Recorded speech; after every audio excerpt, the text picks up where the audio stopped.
성경 일독을 위해서 오늘 우리 함께 읽어나갈 하나님 말씀은 민수기 34장부터 마지막 장인 36장까지의 말씀입니다. 34장에서 하나님께서는 가나안 땅에 들어가서 땅 분배할 것에 대해서 그 땅의 경계를 설명하십니다. 34장 2절을 보시면 이스라엘 자손에게 명하여라. 그들에게 다음과 같이 말하여라. 너희는 이제 곧 가나안 땅에 들어가게 된다. 이 땅은 너희가 유산으로 받을 땅인데 다음과 같이 사방 경계를 정한 가나안 땅 전체를 일컫는다 라고 하시면서 동서남북의 경계에 대해서 여러 지명들을 가지고 설명하십니다. 아직 가나안 땅에 발조차 들여놓지 못한 상황입니다. 요단강을 건너야 하고 거대한 여리고성을 지나가야 합니다. 아직 하나도 얻지 못한 땅인데 하나님께서는 이미 그 땅을 얻을 것과 그 땅의 여러 지명들 아주 세세한 곳까지 다 준비하고 계획하고 계신 것을 이 말씀을 통해서 알 수 있습니다. 하나님은 우리의 삶의 모든 부분들을 앞서 나가시며 그 가운데 세밀한 것까지 다 준비하고 계획하셔서 그 때에 맞게 우리를 인도하십니다. 하나님은 이미 이렇게 다 준비하고 계신데 이스라엘 백성들이 못 가겠다고, 못 간다고 불평불만할 때마다 하나님은 어떤 마음이셨을까 그런 생각이 들더라고요. 하나님은 이미 다 계획하셔서 여기서부터 여기까지 하나님의 백성들에게 줄 땅을 계획하고 준비하고 계시는데 작은 문제가 올 때마다 하나님 앞에 원망하고 다시 이집트로 돌아가겠다고 하나님 살아있는 거 맞냐고 그렇게 불신앙의 모습을 보였던 그 이스라엘의 모습이 혹 우리의 모습은 아닌지를 다시 한번 돌아보게 됩니다. 하나님께서는 오늘도 우리의 삶을 차근차근 이끌어가고 계십니다. 때로 우리가 잘 모른다 할지라도 가장 세밀한 부분까지 계획하셔서 인도하시는 하나님이신 줄을 믿고 오늘도 우리의 삶을 담대하게 그분께 맡겨드리며 살아갈 수 있으시기를 바랍니다.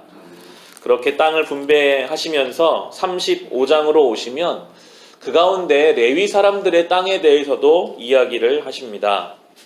35장의 2절과 3절을 보시면 너는 이스라엘 자손에게 그들이 유산으로 받는 땅에서 레위 사람이 살 성읍들을 떼어주라고 명령하여라.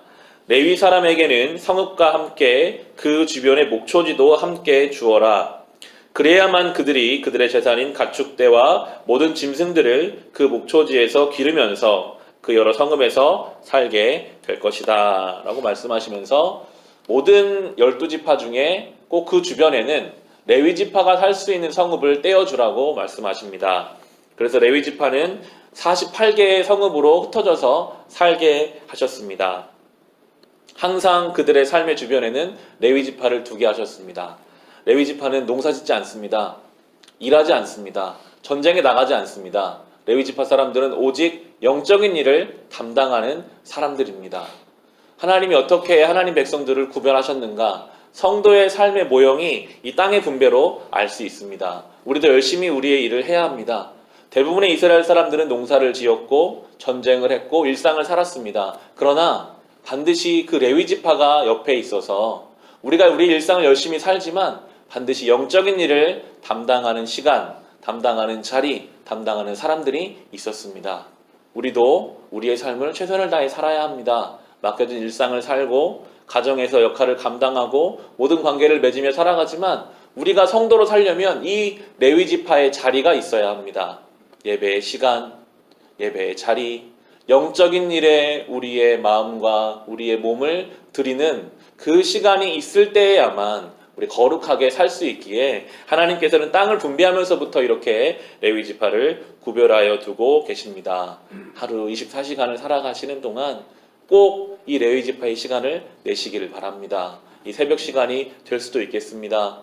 또 집에 가셔서 가족들과 함께 기도하는 시간이 될 수도 있을 것입니다. 그러나 그 시간이 있어야만 우리가 세상 가운데 거룩하게 살 수 있게 됩니다.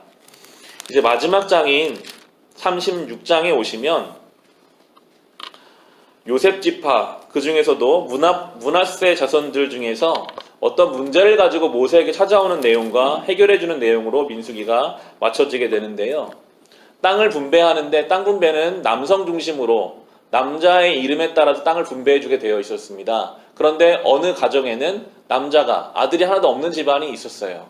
하나님께서 그러면 그 가정은 딸들에게 땅을 분배해줘라 라고 말씀하셨는데, 이제 그 가문이 와서 묻기를, 이들에게 땅을 다 분배해줬는데 이 여인들이 다 다른 지파로 시집을 가버리면 우리 지파에게 주신 고유의 땅이 다른 지파로 넘어가지 않겠습니까? 라고 의문을 제기하자 모세가 그러면 그 여인들은 같은 지파 내에서 결혼하는 것으로 하면서 이제 민수기가 맞춰지고 있습니다. 왜 마지막이 이러한 땅 분배의 문제가 나올까? 하나님이 말씀하신 것을, 그 말씀을 어떻게 삶 속에서 적용할 것인가에 대한 말씀입니다. 때로 주님 말씀하신 것을 우리의 삶에 적용할 때 이러한 문제들이 생길 때가 있어요. 하나님은 이렇게 말씀하셨는데 그럼 여기서 어떻게 해야 될까? 그때에는 모세에게 가서 묻는 것처럼 때로 물을 수도 있을 것입니다. 하나님께 지혜를 구할 수도 있을 것입니다. 분명한 것은 하나님이 주신 말씀을 가지고 우리의 삶에 살 때 지혜가 필요합니다. 어떻게 이 갈등을 잘 해결할 것인가?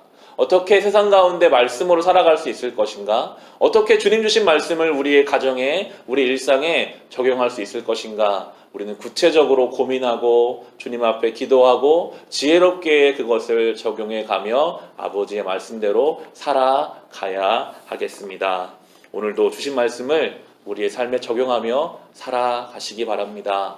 이 가운데 어떻게 사는 것이 주의 말씀대로 사는 것인가 고민하며 기도하시기 바랍니다. 그 가운데 하나님의 은혜가 있고 우리가 주의 백성으로 세워져 갈 것입니다. 오늘도 이 은혜를 누리며 살아갈 수 있으시기를 주님의 이름으로 축원합니다.